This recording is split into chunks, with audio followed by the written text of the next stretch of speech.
Long before the pyramids scraped the sky, a hidden chapter of history was written in stone. A forgotten civilization of megalith builders reshaped the very foundations of our world with impossible precision. Their colossal structures stand across the globe, a silent puzzle that challenges everything we think we know about ancient history. By the end of this journey, you will uncover the secrets of these master architects and the lost world they built. How did they move mountains of granite without modern tools, and what profound knowledge vanished with them? What does it truly mean to leave a mark that lasts for millennia? A profound quiet blankets the world, broken only by the wind and the first deliberate strike of stone on stone. Across continents, from the foggy coasts of Europe to the dense jungles of Asia, humanity began a monumental conversation with the earth. This was the dawn of the megalithic age, a time defined not by kings or conquests, but by an inexplicable, collective urge to build in stone on a scale never before attempted. What sparked this planetary awakening? It was not a single event, but a confluence of powerful forces. As the last ice age receded, climate stabilized, allowing once nomadic peoples to settle. With settled life came new challenges and new opportunities, fostering complex social structures capable of organizing such immense labor. At the same time, a spiritual revolution seems to have been unfolding. The cyclical patterns of the sun, moon, and stars became a source of wonder and perhaps fear, driving communities to erect permanent markers in the landscape to track the heavens and honor forces beyond their understanding. The most compelling mystery is not just why they built, but why they all started building in such a similar way and at roughly the same prehistoric moment. These were not connected cultures trading blueprints. They were separate worlds, yet they all arrived at the same profound idea: to rearrange the bones of the planet itself.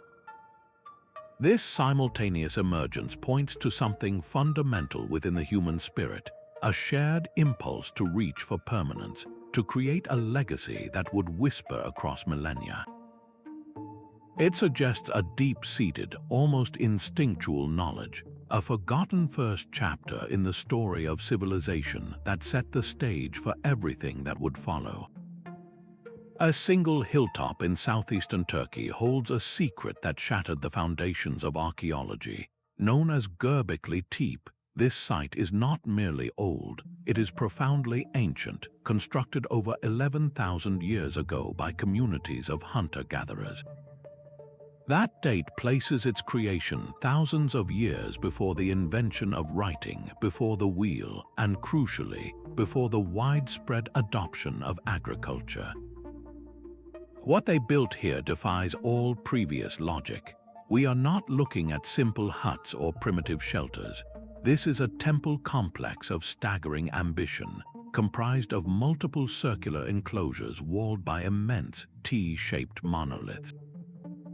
Some of these pillars weigh more than 10 tons, hauled from nearby quarries and erected with impossible precision by people who supposedly lived hand to mouth.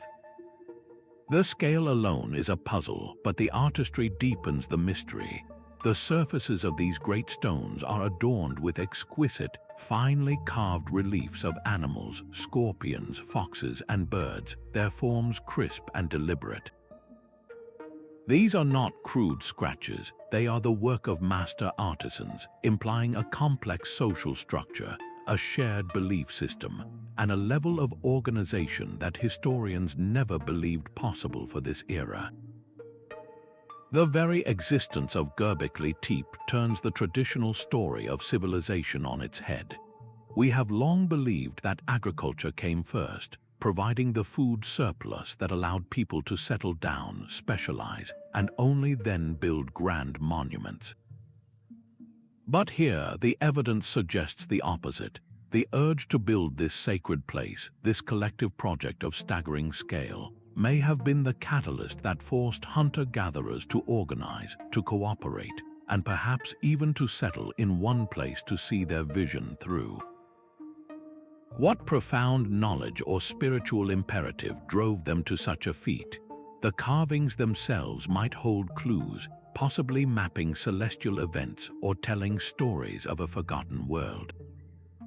Göbekli Tepe stands as a silent revolution, a monument that suggests the first seeds of complex society were not sown in fertile fields, but in the human mind, driven by a need to reach for something greater than mere survival. The silent stones of Göbekli Tepe were not alone in their defiance of history. Far to the east, beneath the turquoise waves off the Japanese island of Yonaguni, another mystery lies in wait. Here, the ocean conceals a sprawling complex of rock formations so geometrically perfect they seem to defy the random hand of nature. Known as the Yonaguni Monument, this submerged site presents a stark choice. Are we looking at a fantastically eroded sandstone bed, or the sunken ruins of a prehistoric civilization? The structure rises from the seafloor like a stepped pyramid, with stark 90-degree angles, clean terraces, and what appear to be wide processional pathways. There are features that look eerily like carved staircases, and even a triangular entranceway, all resting in waters nearly 100 feet deep. Geologists point to the area's powerful seismic activity, suggesting that the natural fracturing of sandstone along existing plains could create such sharp, block-like formations over millennia. They argue that nature is a master architect in its own right, capable of producing what we perceive as design. Yet other researchers point to details that seem to whisper of human touch. They note the presence of what look like tool marks on certain rock faces and perfectly straight, narrow channels that run along the terraces, features less easily explained by natural erosion alone. The most compelling clue, however, is not carved into the stone but written in the sea level itself. During the last ice age, when vast amounts of water were locked in glaciers, this entire structure would have been high and dry on land. This timeline opens a breathtaking possibility that an unknown culture could have shaped this monument over 10,000 years ago, a contemporary to the builders of Göbekli Tepe before the rising seas claimed their work. The debate over Yonaguni is more than an academic quarrel. It is a challenge to our perception of the ancient world. It forces us to consider that the map of prehistory is not only missing pieces, but that entire chapters may be hidden beneath the waves, waiting for us to look in the right place. High on a windswept Peruvian plateau, the walls of Sacsayhuamán ripple across the landscape like a stone serpent. These are not simple stacked rocks, they are a symphony in granite, a puzzle of interlocking blocks so immense that their scale warps your sense of reality. Some of these stones are titans, weighing more than 100 tons, yet they are nestled together with a joinery so flawless you cannot slip a blade of grass between them. How did the Inca, without the wheel, without iron tools, achieve such impossible perfection? The stones themselves are polygonal, meaning they have many sides and angles. They are not uniform rectangles. Instead, each block is a unique, irregular shape that locks perfectly into its neighbors on all sides, like a three-dimensional jigsaw puzzle carved from solid rock. This was not just an aesthetic choice, it was a stroke of pure genius. This interlocking design creates a wall that can flex and sway. When the earth trembles during the powerful earthquakes that shake this region, the stones of Sacsayhuamán are designed to dance. They shift and settle against one another, absorbing the shock, and then settle back into place unbroken. It is a masterclass in anti-seismic engineering carved in stone, a technology that seems to have appeared fully formed. The mystery only deepens when we ask how they did it. How were these colossal blocks quarried from the mountainside? Some theories suggest they identified natural fissures in the rock, then used fire and water to thermally shock the stone, causing it to fracture along desired lines. Others point to the possibility of skilled artisans using harder stone tools to patiently pound and shape the granite over countless generations. Transporting these multi-ton blocks across miles of rugged terrain is another feat that baffles the modern mind. Without beasts of burden stronger than the llama, the most likely answer lies in immense human coordination. We can envision teams of hundreds, if not thousands, of workers using log rollers, ropes, and levers, inching each stone into place through sheer collective will and sophisticated understanding of physics. The walls of Sacsayhuamán stand as a silent testament to a lost school of engineering, a knowledge so profound and so effective that it has withstood centuries of seismic violence. It forces us to wonder, was this knowledge invented by the Inca, or was it inherited from a much older, forgotten tradition of builders who had already unlocked the deepest secrets of the earth? Thousands of silent, weathered stones march across the French countryside in relentless, parallel lines. This is Karnak, a megalithic landscape so vast it seems to bend the very land to its will. Here, over 3,000 individual standing stones, known as menhirs, were erected in precise rows stretching for miles. To walk among them is to feel a profound sense of order imposed by a distant, determined mind. The sheer logistics behind this project are almost beyond comprehension. We are not looking at a single, focused monument, but a territorial claim written in granite, an undertaking that would have required the coordinated labor of an entire society over many generations. Each stone, some weighing dozens of tons, had to be quarried, transported, and set perfectly upright, a cycle of immense effort repeated thousands of times. What powerful force could have motivated such persistent, back-breaking work? The most enduring theory points to the sky. Many of the alignments are oriented with clear astronomical precision, tracking the rising and setting of the sun and moon at key points in the year. Perhaps these stones formed a colossal calendar, a sacred machine built from earth and stone to predict solstices and equinoxes, allowing an ancient priesthood to mark time and guide agricultural cycles. Others see Karnak as a ceremonial pathway, a processional route for rituals that connected the living community with the spiritual world, with each row representing a different clan or lineage. Another possibility is more terrestrial. The alignments could have served as a powerful territorial marker, a visible declaration of control over the land by a highly organized and socially complex society. The very scale of the project suggests a centralized authority, a leadership capable of marshalling resources and labor on a scale that rivals the building of a medieval cathedral. This was not the work of scattered, isolated villages, but of a unified culture with a shared vision and the will to see it through across centuries. The silent rows of Karnak do not whisper their secrets easily, but they speak volumes about the people who placed them there. They tell us of a society that looked to the heavens for meaning, that valued collective effort over individual glory, and that possessed a sophisticated understanding of their world, both seen and unseen. Their legacy is not in written words, but in the enduring lines they drew upon the earth, a testament to a prehistoric world, where humanity, nature, and the cosmos were intimately connected. These architectural echoes ripple across oceans and continents, creating a puzzle that geography alone cannot solve. In the jungles of Mexico, the Maya constructed majestic corbelled arches, where each stone layer cantilevers slightly inward until the gap is bridged at the top.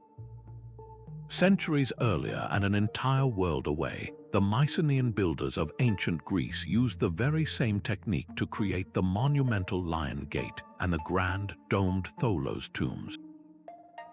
The two cultures were separated by thousands of miles and untold years, with no evidence of a bridge between them.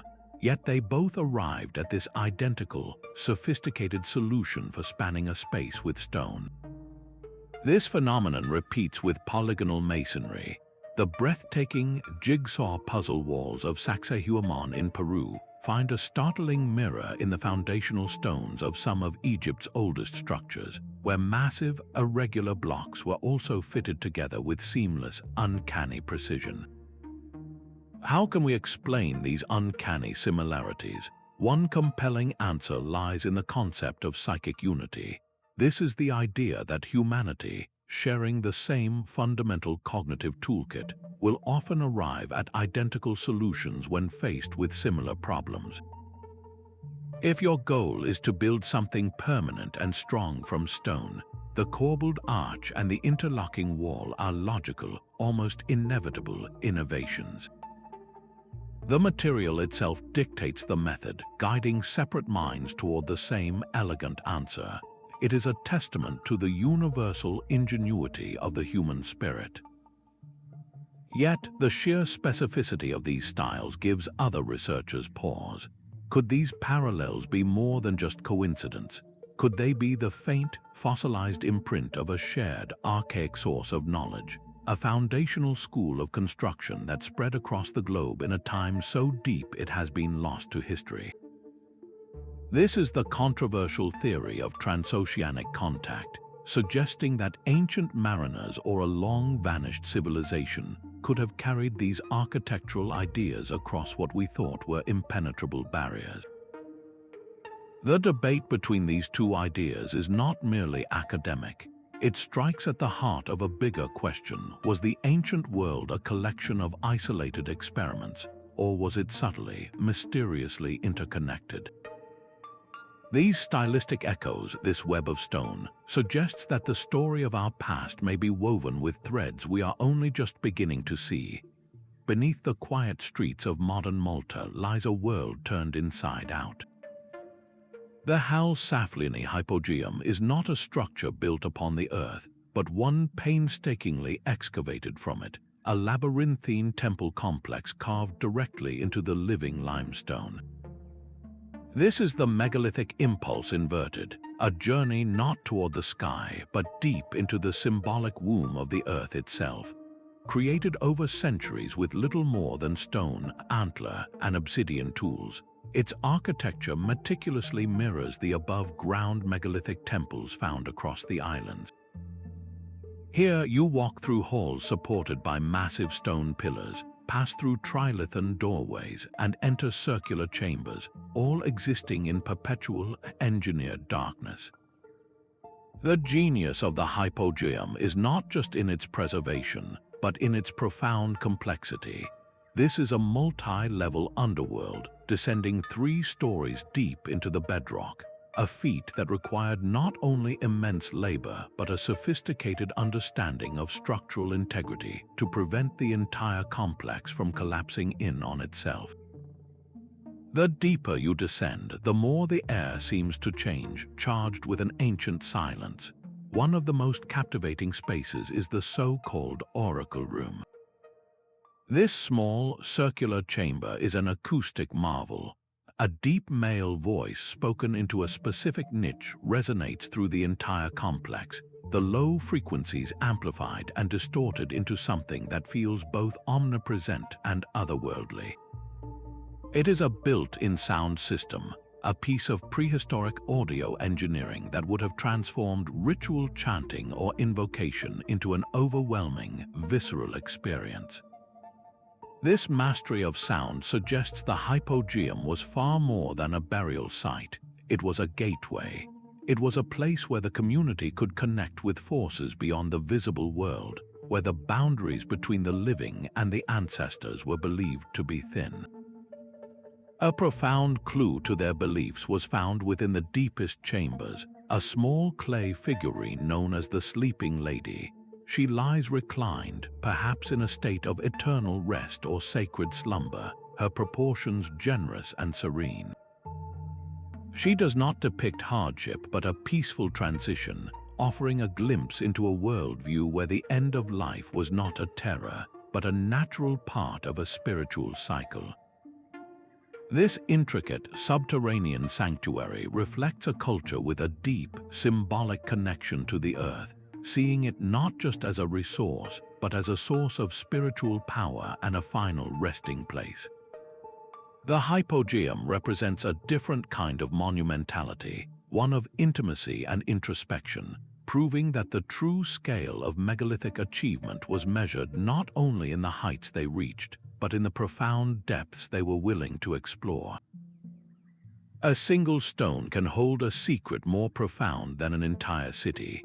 At the ancient quarry of Baalbek in Lebanon, a colossal block of limestone lies partially freed from the bedrock, a project abandoned in mid-process.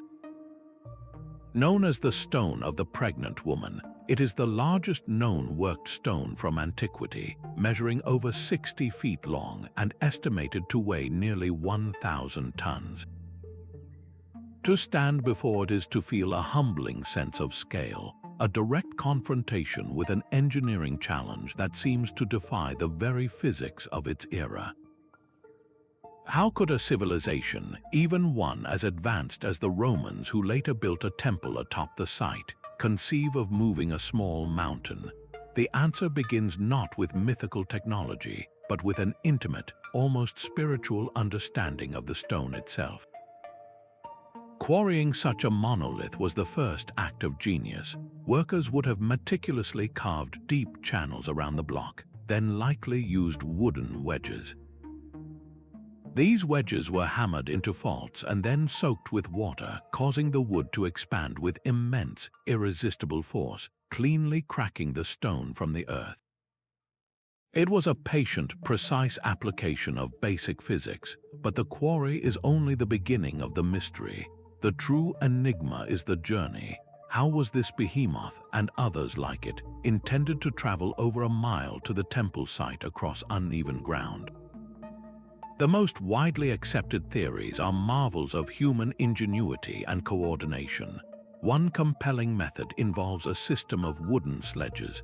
The massive stone would be levered onto a giant sledge, and then this sledge would be pulled along a prepared track.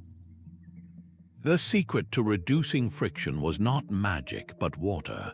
Workers would have poured water onto the path ahead of the sledge, creating a slick surface of mud that acted as a natural lubricant, allowing hundreds of workers, pulling in unison with ropes, to overcome inertia. Another method relies on rollers. Teams would place a series of logs beneath the sledge, and as it was pulled forward, workers at the back would constantly retrieve the freed rollers and rush them to the front, creating a continuous, moving roadway. The coordination required is staggering, a symphony of human effort where a single misstep could mean disaster. Yet, for some, these practical explanations still seem insufficient to account for the sheer mass and distance involved. This has led to more speculative ideas, whispers of lost arts. Could the builders have understood principles of acoustics, using specific sound frequencies to somehow reduce the effective weight of the stone, making it easier to maneuver? Or is the answer even more profound, pointing to a forgotten understanding of natural forces that we have yet to rediscover? The debate over method is not just about logistics, it is a window into the minds of the builders. Their ability to plan on such a scale, to visualize the entire process from bedrock to final placement, and to organize a society capable of such a unified effort, is arguably as impressive as any single tool they might have used. They were not just moving stone, they were moving the very limits of what was considered possible, leaving behind a question carved in granite for us to ponder. The stones of Pumapunku do not simply lie in ruin, they scream of a violent and sudden end. This high-altitude plateau in Bolivia is a sprawling architectural crime scene, a site of such profound destruction that it looks less like a decayed temple and more like a factory floor hit by an explosive force. The ground is littered with shattered blocks, but these are not rough, unshaped boulders. They are precision components scattered like a giant's forgotten toolkit, each piece cut with a geometric perfection that mocks the supposed technological limits of its time. These stones, carved from brutally hard andesite and granite, feature razor-sharp edges, perfectly flat surfaces, and intricate channels carved with a consistency that seems impossible without powered machinery. Among the most baffling are the so-called H-blocks. These massive stones are notched with a series of identical, recessed ports, each one spaced with mathematical regularity. They look less like ancient religious artifacts and more like modular parts, designed to interconnect with other components in a system we can no longer comprehend. The joinery here is not merely functional, it is complex, with stones featuring tabs, grooves, and sockets that would have locked the entire structure together with the seamless fit of modern industrial engineering. This implies a civilization that did not just build, but that manufactured. They worked from a shared blueprint, using a standardized system of measurement and a deep, intuitive grasp of geometry. Shaping this andesite, a material nearly as hard as diamond, presents its own profound puzzle. The conventional narrative of ancient toolmaking, centered on simple copper chisels and stone hammers, falls completely silent here. Working such intractable stone to this mirror-like finish would have required tools tipped with something even harder, perhaps diamonds, or a lost method of thermal or chemical treatment that allowed them to work the stone almost like clay. The sheer shattered state of Pumapunku deepens the mystery exponentially. This was not a slow abandonment, but a catastrophic event. Some researchers point to geological evidence of a massive flood, a colossal surge of water from a nearby lake that could have scoured the landscape with biblical fury. Others wonder if a seismic event of unimaginable power literally shook these megalithic assemblies apart. The ruins tell a story of a project interrupted at its height, a grand vision frozen in a moment of destruction. Were these precisely cut blocks intended to be assembled into something far greater than we can envision? The silence of the stones is deafening, leaving us with a haunting image of a forgotten architect's dream, broken and scattered across the Altiplano by forces beyond our understanding. The same stars that guided ancient sailors also provided a blueprint for the megalith builders. These colossal stone structures were more than just monuments. They were permanent observatories, their alignments meticulously calibrated to the movements of the sun, moon, and stars. At Newgrange in Ireland, a massive 5,000-year-old mound covers a narrow passage leading to a central chamber. For just a few minutes at dawn on the winter solstice, a single, narrow beam of sunlight pierces a special roof box above the entrance. This sliver of light travels down the 60-foot passageway, illuminating the inner sanctum with a golden glow before retreating into darkness. This was not a random event, but a feat of precise engineering and profound astronomical observation, marking the year's shortest day and the symbolic rebirth of the sun. Far across the sea, the Great Pyramid of Giza tells a stellar story. Its four sides are aligned with the cardinal directions with an accuracy of less than a single degree of error. Even more remarkably, its southern air shafts point directly toward the belt of the constellation Orion, a constellation associated with the god Osiris in later Egyptian mythology. The three pyramids of Giza themselves are arranged in a pattern that mirrors the three stars of Orion's belt. This celestial mirroring suggests the builders saw their kingdom on earth as a direct reflection of a divine realm in the heavens. How was this precise knowledge passed down through hundreds of generations without a single written word? The transmission was likely oral, woven into the fabric of myth, ritual, and song. The knowledge was also physically encoded into the landscape itself. The stones became the permanent record, a three-dimensional textbook that each new generation of priests or astronomers could read and learn from. This celestial literacy reveals a world where humanity was not separate from the cosmos, but an integral part of its grand cycle. By tracking the heavens, they could predict the changing seasons, knowing precisely when to plant and when to harvest, securing the survival of their communities. Their monuments were both a practical calendar and a spiritual bridge, connecting their daily lives to the eternal rhythms of the universe. They built in stone to ensure this sacred conversation with the stars would never be forgotten. The 20th century holds its own stone-moving mystery, one built not by a forgotten civilization, but by a single, determined man. In the humid Florida landscape, Edward Leedskalnin single-handedly quarried, carved, and positioned over 1,000 tons of coral rock to create the surreal complex known as Coral Castle. Working mostly at night and shunning observers, he erected massive stone gates that swung with a touch of a finger, carved a 25-ton obelisk, and fashioned intricate furniture from solid rock. His tools were primitive, little more than old car parts, chains, and simple tripods. To anyone watching, his equipment was laughably inadequate for the Herculean task. When asked how he managed such feats alone, Leedskalnin would offer a cryptic answer, stating that he understood the laws of weight and the secrets of magnetism. He claimed to have rediscovered the building principles used to construct the ancient pyramids, suggesting he was tapping into a knowledge stream that had been lost to time. He even built what he called a perpetual motion holder, a strange metal device he said was key to his work.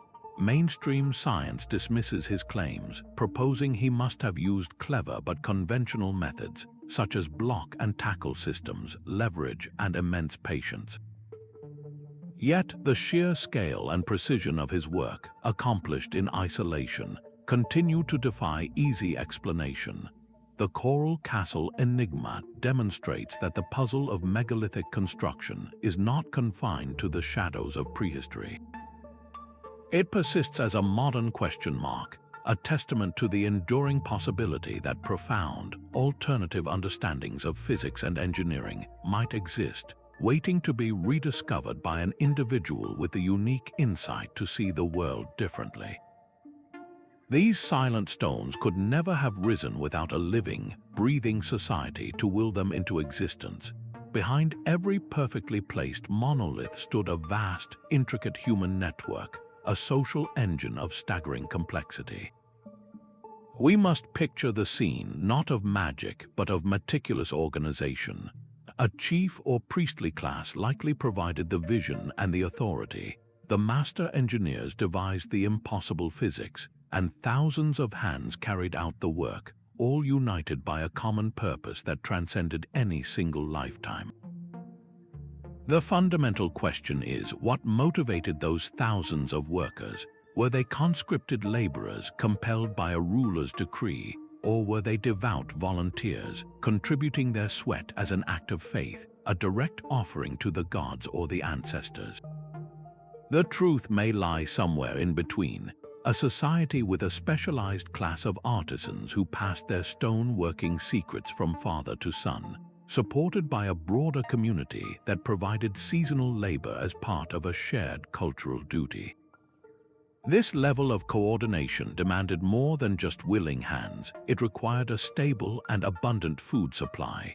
To feed an army of builders, the community had to have mastered agriculture or established reliable trade networks, creating the surplus that freed people from the daily grind of hunting and gathering. This surplus was the true foundation upon which the megaliths were built. Furthermore, the projects required advanced communication to convey complex plans across generations, and a powerful, unifying ideology that convinced everyone of the monumental effort's ultimate worth. Whether it was a belief in celestial power, ancestral blessings, or the enduring strength of their community, this shared vision was the invisible mortar that held the entire enterprise together. The megaliths, therefore, are not just feats of engineering. They are perhaps humanity's earliest and most profound lessons in large-scale cooperation. They stand as a testament to what we can achieve when we pool our resources, our knowledge, and our collective will toward a single, enduring goal. From the Korean peninsula to the rolling hills of Ireland, a simple stone structure repeats itself with haunting familiarity. It is the dolmen, a timeless design of massive upright stones supporting a single, colossal capstone, creating a stone table that has endured for millennia. This humble yet powerful form appears in nearly every corner of the Neolithic world, a shared architectural whisper across thousands of miles. In the Korean countryside, they stand as proud, solitary sentinels. Across Europe, they are often cloaked in earth, forming the heart of vast burial mounds. While their scales and settings vary, the core concept remains strikingly consistent, a chamber of stone meant to house what remained after a life had passed. The overwhelming consensus is that these were tombs, sacred resting places for individuals of great importance, or perhaps for entire lineages. Their construction was a monumental investment, suggesting that honoring the departed was a community priority of the highest order. Why would cultures with no conceivable contact all arrive at this same specific solution? The answer seems to be written in the universal human experience of mortality itself. The dolmen is more than just a practical container, it is a profound symbolic statement. The massive capstone acts as a permanent shield, protecting the physical remains from the elements and from disturbance, while the open sides, often later filled with smaller stones, may have symbolized a threshold between our world and the next. This was an architecture of permanence in the face of life's greatest transition. It speaks of a shared Neolithic belief that the journey did not simply end, and that maintaining a physical connection to the ancestors through a marked and enduring place was crucial for the well-being of the entire community. By building these everlasting houses for their dead, they wove the memory of their lineage directly into the landscape, ensuring that the ancestors remained a visible, tangible part of the living world. The global dolmen phenomenon is not evidence of a single, lost civilization, but something even more profound. It is a testament to a collective human awakening, a moment in our deep history when scattered cultures, independently and yet in unison, began to confront the mystery of death with stone, ritual, and a shared hope for what lies beyond. These carvings are not random scratches. They are a language without words, a complex code of spirals, zigzags, and concentric circles pecked into the stone with patient, deliberate hands. At Newgrange in Ireland, the great entrance stone is a canvas of this ancient symbolism, covered in a mesmerizing tapestry of swirling spirals and sharp, repeating chevrons. Inside the chamber at Gavrinis in France, nearly every surface is adorned with similar patterns, a silent, swirling storm of carved meaning. To our modern eyes, they might appear as simple decoration, but to their creators, these marks were dense with information, a sophisticated symbolic system for expressing their deepest beliefs about the universe. The spiral is one of the most powerful and recurring motifs. It could represent the journey of the sun, its path coiling through the sky each day, or the cyclical nature of life, death, and rebirth. Some researchers see in these spirals a map of the soul's passage into the next world, a labyrinthine journey from one state of being to another. The zigzag or chevron, carved in relentless, rhythmic lines, is almost universally interpreted as a symbol for water, for rain, or for the serpentine power of rivers. It speaks of a culture deeply connected to the forces of nature, invoking the essential, life-giving power of water. Then there are the simpler, yet profoundly mysterious cup marks. These are small, hemispherical depressions hammered into the rock, sometimes appearing alone, sometimes clustered in groups. Were they counting systems, records of lineages, or astronomical cycles? Or were they symbolic portals, places to leave offerings for the ancestors or the spirits of the earth? Cracking this code is our only chance to hear the message these people left behind. It forces us to shift our perspective, to see these monuments not just as feats of engineering, but as three-dimensional books. The stones themselves are the pages, and this art is the text, encoding a complete cosmology, a view of a world where the celestial, the terrestrial, and the spiritual were inextricably linked. The key to understanding may lie not in searching for a single meaning, but in accepting that a single spiral could hold multiple layers of significance simultaneously, representing the sun, the journey of the soul, and the cyclical nature of time all at once. This was a language of resonance and connection, not of simple definitions. By learning to read these symbols, we begin to see the world through their eyes, to understand that they were leaving behind not just a monument, but a manual for understanding the cosmos itself. These parallel grooves slicing across Malta's limestone plateau form a landscape-scale riddle written in stone. Known as the cart ruts, these deep channels are worn into the bedrock, sometimes running for hundreds of feet in perfectly parallel lines before suddenly vanishing at a cliff edge, swallowed by the Mediterranean Sea. They are not shallow scratches but profound incisions, suggesting they were carved not by a single event, but by generations of repetitive, purposeful motion. The most immediate theory is a practical one. Perhaps these were the tracks for sledges or carts heavily laden with the very stones used to build Malta's magnificent temples. Teams of people or animals following the exact same path year after year, decade after decade, could have gradually worn down the soft limestone to these dramatic depths. It is a compelling image of a society in constant motion, feeding its architectural ambition. Yet, other researchers point to the intricate patterns the ruts sometimes form, crossing and merging in complex junctions that resemble a prehistoric railway switchyard. This complexity suggests a system for managing the flow of something more than just building materials. Could they have been part of a sophisticated water management network, channels designed to collect scarce rainfall and direct it to specific agricultural plots or storage systems in a land where water was life itself? Another possibility lies in a forgotten agricultural process, where a specific type of plow or a method for transporting harvested crops slowly etched these permanent scars into the earth. The true mystery of the cart ruts, however, is not their possible function, but their powerful statement about duration. Their depth speaks of a society so stable, so rooted in its traditions and its landscape, that it could engage in an activity for centuries, slowly reshaping the very ground beneath its feet. This was not a fleeting project, but a fundamental, intergenerational rhythm of life. The cart ruts are the fossilized imprint of that rhythm, a testament to a culture that moved with such consistent purpose that it left a permanent signature on the planet.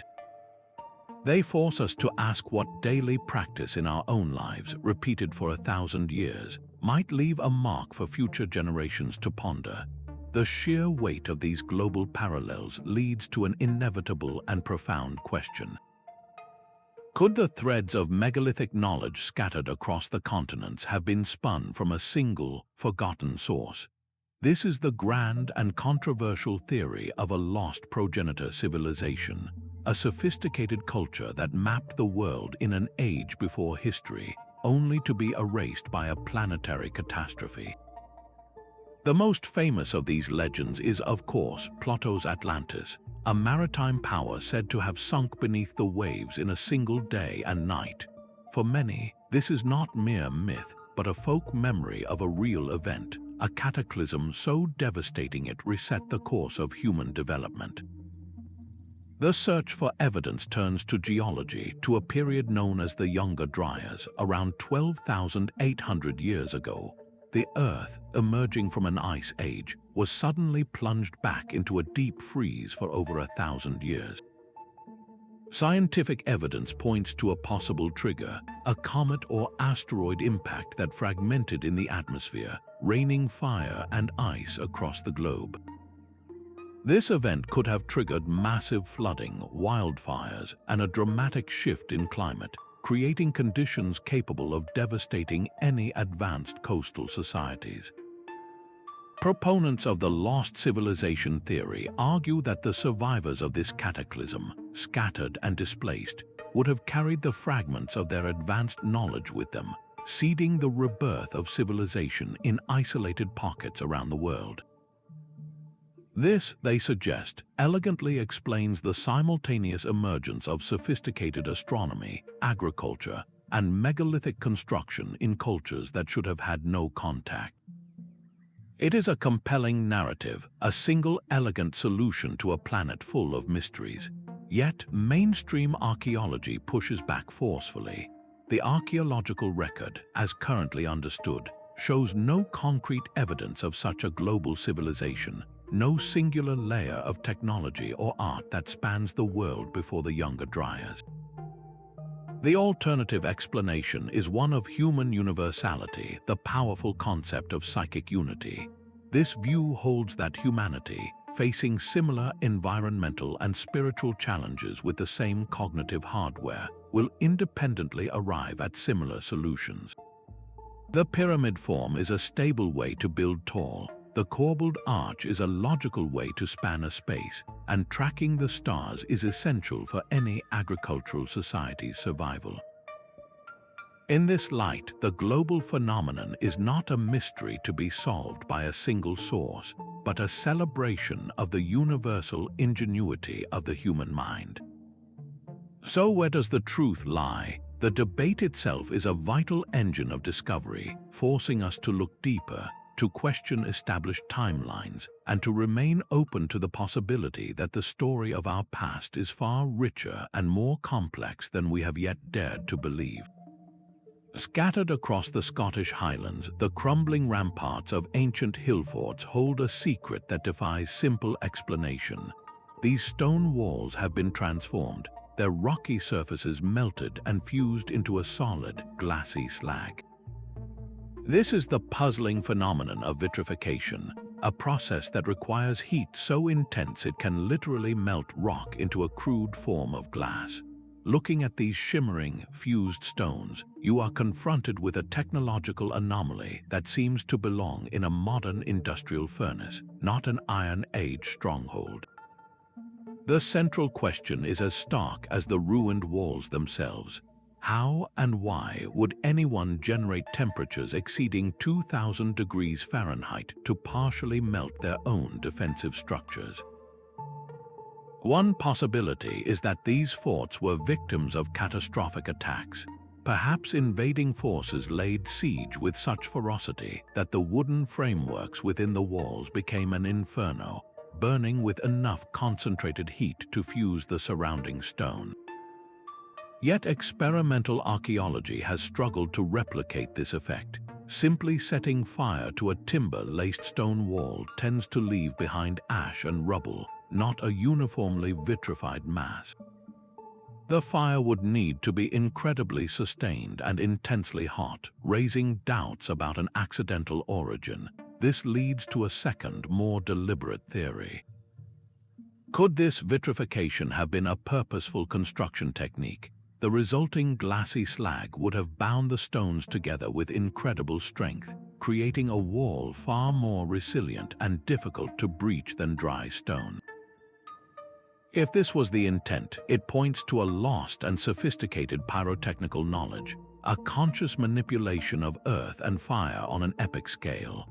The builders would have needed to carefully control the fuel, the airflow, and the duration of the burn to achieve this metamorphosis without causing a total collapse. It would have been a dangerous and precise operation. The very improbability of these explanations has, of course, fueled more speculative ideas. Could the vitrification be evidence of some forgotten technology, a method of generating intense heat that has since been lost to history?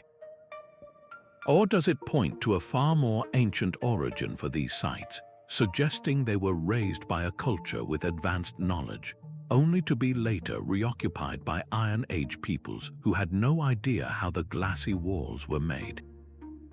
The vitrified forts stand as a stark, silent testament to a force we can barely comprehend, a reminder that the past may have held powers that flickered brightly, only to be extinguished and forgotten.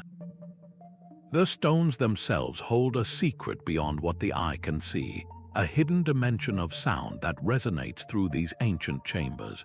Within the deep recesses of Newgrange and the subterranean halls of the Hypogeum, the air is not merely still, it is charged with an acoustic personality.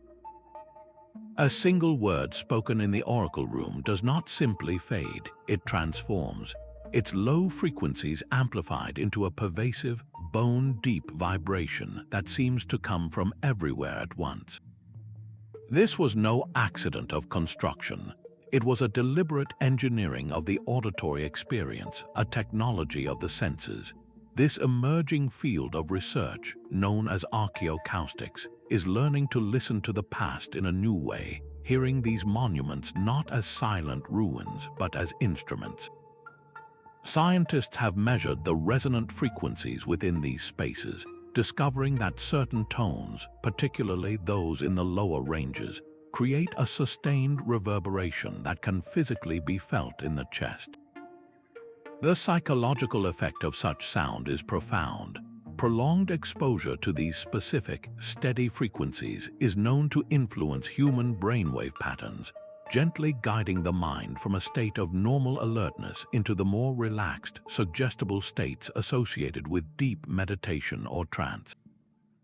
This suggests the spaces were designed as sensory gateways. Imagine a ritual in such a chamber, the darkness absolute, the air thick with the drone of chanting or the resonant hum of a simple instrument. For participants, the boundary between their own body and the sound around them would begin to dissolve, creating a powerful, shared psychological experience. This was a sophisticated understanding of human consciousness, an architecture designed not just to house rituals, but to actively facilitate a shift in perception. The builders were masters of more than stone. They were pioneers of the mind, using the physics of sound to access spiritual realms. They understood that true technology was not merely about moving mountains, but about moving the human spirit itself, crafting experiences that could transport a community beyond the visible world. This revelation adds a profound layer to their legacy, showing us that their greatest construction was perhaps the ritual experience itself, an intricate fusion of stone, sound, and human awareness built to last for eternity. Yet even these monumental efforts are dwarfed by the foundation upon which they were built. The platform of the Roman temple at Baalbek rests upon a row of 3 limestone blocks known as the Trilithon, each one a true titan of the ancient world. These stones are not merely large, they are almost incomprehensible in their scale, each one weighing approximately 800 tons. To stand before them is to feel a profound shift in perspective, as if you are looking at the work of giants. The precision of their placement is as staggering as their mass, fitted together with seams so tight and flush that they form a single, seamless expanse of stone. The quarry from which they were cut lies nearly a mile away across undulating terrain, and there, an even more colossal block, the famed stone of the pregnant woman, remains partially attached to the bedrock. This abandoned monolith, estimated to weigh over 1,000 tons, serves as a silent, unanswered question. It proves the builders were not only capable of conceiving such scales, but were actively pushing their limits. This brings us to the central riddle of Baalbek, a question of purpose rather than pure method. Why would any civilization go to such extraordinary lengths for a foundation? From a purely practical standpoint, it is a breathtaking example of over-engineering. A wall built with stones 1/10 the size would have provided more than enough structural support for the temple above. So why choose a path of such immense, almost unimaginable difficulty? one compelling answer lies deep within the Earth. This region is seismically active, prone to powerful earthquakes. A foundation composed of these few, massively interlocked stones would behave as a single, unified mass, its incredible weight and friction making it virtually immune to the shaking that would scatter a wall of smaller blocks. It was the ultimate anti-seismic technology, a brute force solution to ensure eternity. Alternatively, the motivation may have been symbolic. The use of such impossible stones could have been a deliberate display of power, a statement of devotion so grand that it communicated the might of a king or the glory of a god simply through the sheer scale of the offering. The stones themselves were the message, a permanent declaration of supremacy carved into the very bones of the world. Or, perhaps most intriguingly, this was not an extraordinary effort for them at all. What if moving 800-ton blocks was not a rare Herculean undertaking, but a routine application of a lost construction method? The use of such masses might imply a school of engineering that had so completely mastered the principles of leverage, weight distribution, and friction reduction that what looks like magic to us was simply standard practice for them. The Trilithon does not just challenge our understanding of ancient capabilities. It forces us to wonder if we are looking at a singular marvel or the last surviving example of a common, forgotten knowledge. Long after the last stone was set, the voices of the land began to speak. Across the globe, indigenous folklore wraps these ancient sites in a cloak of myth, where the true builders are remembered not as ordinary people, but as giants, gods, and cyclopes. In the misty hills of England, local legend insisted that Stonehenge was the work of a giant who danced with the stones, carrying them across the sea from a distant land.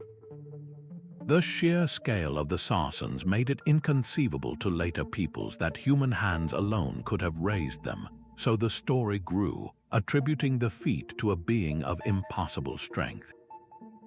Far across the ocean, high in the Andes, the creation myths of the Inca speak of Viracocha, a powerful god who strode across the earth in primordial times, summoning giants from the stone itself to raise the impossibly fitted walls of sites like Sacsayhuamán and Tiahuanaco.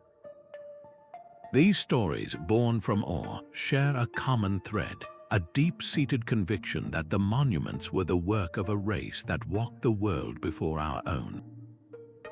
So what are we to make of these persistent whispers? Could they hold a kernel of historical truth, a fragmented folk memory of the actual builders whose names and identities were lost to time?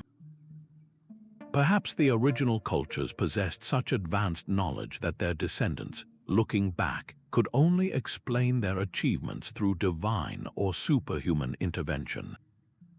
Alternatively, these myths may be a universal human response to the truly sublime. When confronted with a work of such staggering scale and precision that it defies everyday understanding, the mind reaches for a grander explanation. The stones become the playground of gods, the leftover toys of giants, because the alternative, that our own ancestors achieved such wonders with simple tools and collective will, was for centuries too incredible to believe. These legends are the oral history of the megaliths, the first attempts at archaeology, preserving not the literal facts of construction, but the profound emotional impact these structures had on every generation that followed. They are a testament to the enduring power of these places to stir the human soul, long after the original meaning of the stones was forgotten. What if the Great Pyramids were not carved but poured? This is the radical claim at the heart of the geopolymer theory, a controversial idea that suggests ancient builders possessed the secret of an advanced stone-like concrete. Proponents of this theory argue that the sheer volume and perfection of the pyramid blocks make traditional quarrying and hauling seem implausible. Instead, they propose that the builders were master chemists, not just stonemasons. They could have crushed softer limestone, mixed it with a natural alkali activator like natron, and combined it with water to create a mineral-rich slurry. This slurry could then have been poured into wooden molds, where a chemical reaction would harden it into a solid, reconstituted limestone block, all within days. The evidence cited is microscopic. Analysis of some pyramid stones has revealed the presence of tiny air bubbles and organic fibers, features you would expect to find in a man-made conglomerate, but not in natural limestone that formed over millions of years under immense pressure. This single, if proven, discovery would turn our understanding of ancient technology on its head. It would mean that moving mountains of stone was not necessary at all. The true genius was a chemical formula, a knowledge that allowed them to create stone on demand, fitting blocks together with a liquid precision that would explain the legendary seamless joints. Of course, this theory is met with strong skepticism from mainstream Egyptology. Critics point out that no such molds have ever been found, and that the geological evidence overwhelmingly supports the existence of the known quarries. They argue that the microscopic features can be explained by natural processes or by the modern samples used for testing being contaminated. The debate is fierce precisely because the stakes are so high. If the geopolymer theory were ever conclusively proven, it would not just change a chapter in a history book, it would represent a complete paradigm shift. The definition of megalithic construction would transform from a story of brute force and logistics to one of alchemical wisdom and material science, forcing us to see the ancient builders not as primitive laborers, but as the founders of a lost chemical revolution. High above the arid plains of Peru, the Nazca desert floor becomes a colossal canvas. Etched into the dark surface pebbles are immense geometric lines, sprawling animal figures, and strange trapezoids that stretch for miles, only fully comprehensible from the vantage point of the sky. These are the Nazca lines, and they represent a different, yet deeply familiar, chapter in humanity's ancient dialogue with the planet. While they are not built from towering monoliths, they spring from the very same impulse to reshape the landscape itself on a grand scale to express a profound cultural vision. This is the megalithic spirit translated into two dimensions, a shift from building up with immense stones to drawing out by removing them. The creators carefully scraped away the sun-darkened top layer of desert pavement to reveal the lighter, contrasting soil beneath, a technique that required an intimate understanding of their environment and a coordinated community effort spanning generations. The question is not whether the Nazca people had the same blueprints as the builders of Stonehenge, but whether they shared the same driving force, a mindset that saw the Earth not just as a home, but as a medium for communicating with the cosmos. Many of the long, straight lines align with celestial events, pointing toward the spot on the horizon where the sun would rise or set during solstices, while some of the animal figures may have represented constellations important to their worldview. This mirrors the astronomical precision we find in older megalithic temples, suggesting a continuous thread of sky-based belief. The purpose was likely ritualistic, a way to mark sacred pathways for ceremonial processions, or to create vast, open-air temples where the community could interact with the gods they believed controlled water and fertility in an otherwise harsh land. The act of creating these lines, a collective endeavor requiring precise planning and shared labor, would have itself been a powerful unifying ritual, binding the society together just as the construction of a great stone circle would have.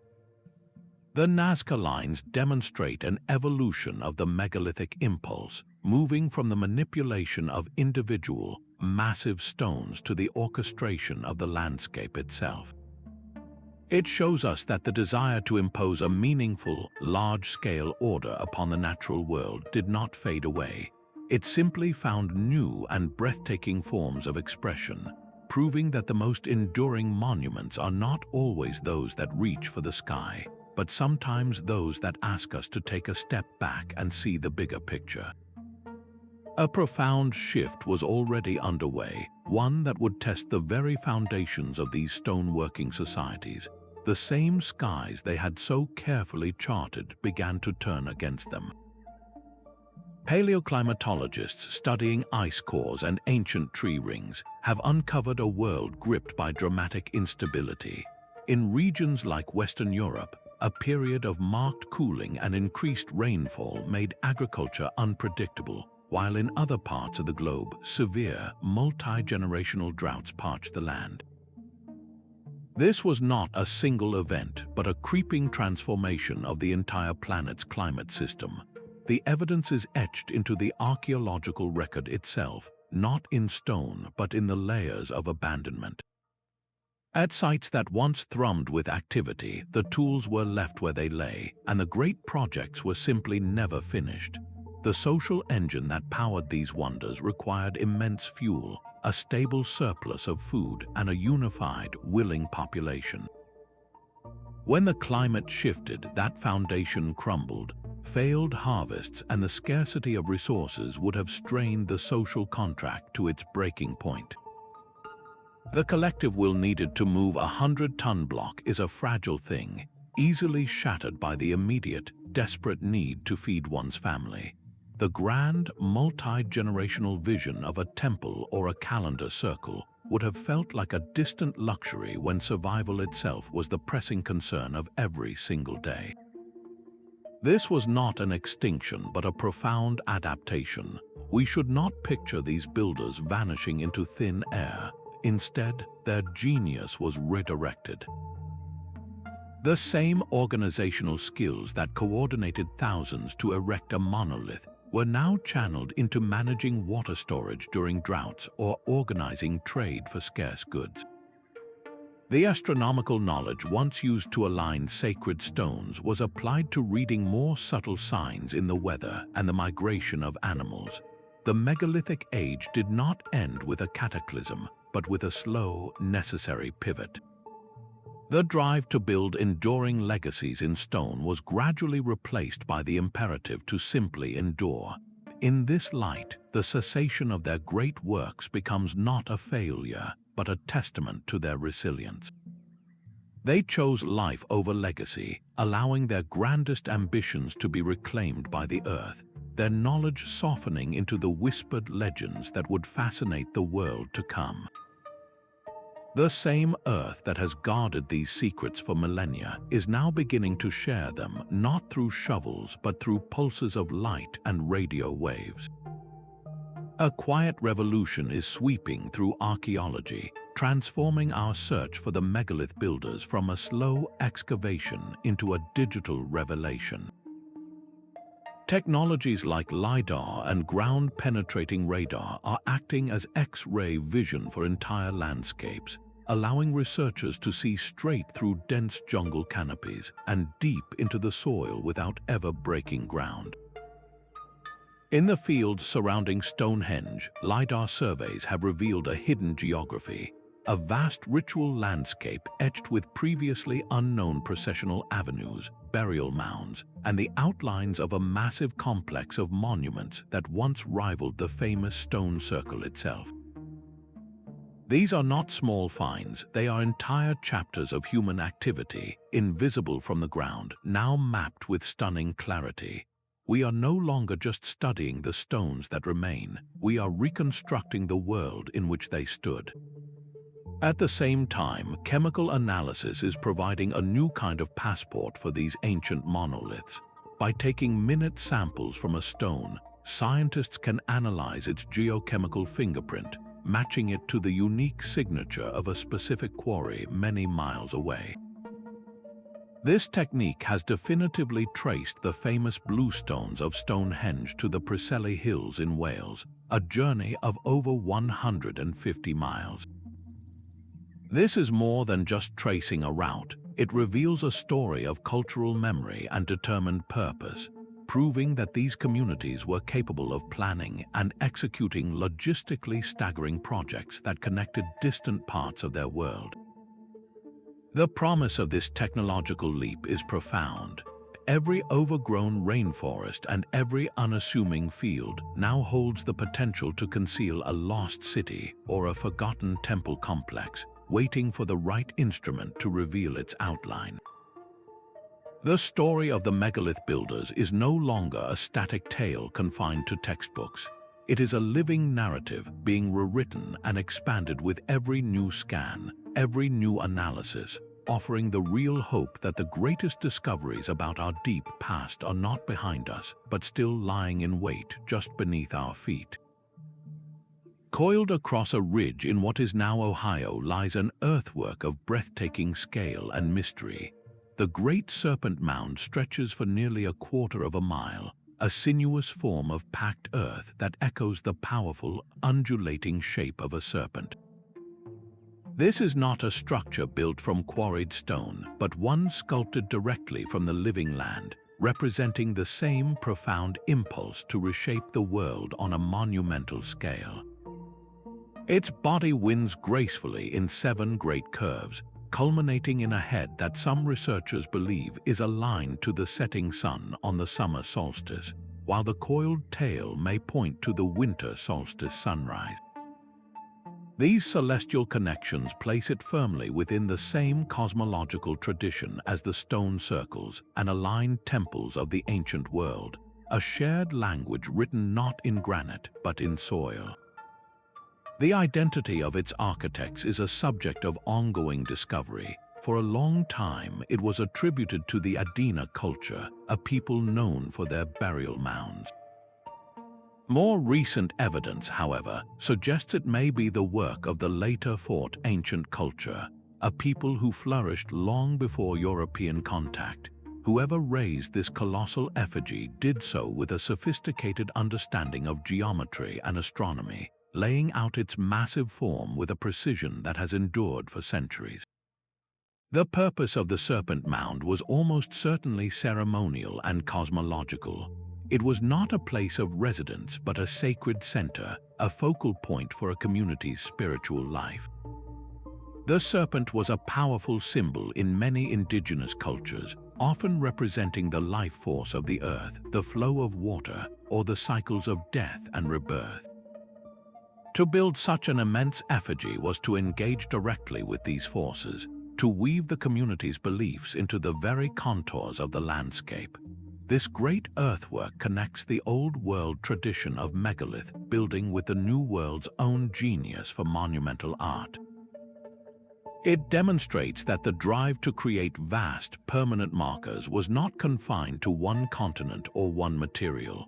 From the standing stones of Karnak to the serpentine earthwork of Ohio, humanity was expressing a universal need to inscribe its understanding of the cosmos onto the earth itself, creating a legacy that would whisper across the ages. From the sunken structures of Yonaguni to the aligned stones of Karnak, we have walked a path laid down by giants. This global tapestry of stone connects us to a forgotten age of master architects, a world where humanity first learned to speak to the earth in a language of granite and gravity. We have stood before their impossible engineering, marveled at their celestial wisdom, and glimpsed the profound societal organization that made such wonders possible. These stones are far more than silent relics. They are questions carved in granite, challenging us to look deeper into our own past and reconsider the very capabilities of our ancestors. The story of the megalith builders is not a closed book, but an open invitation.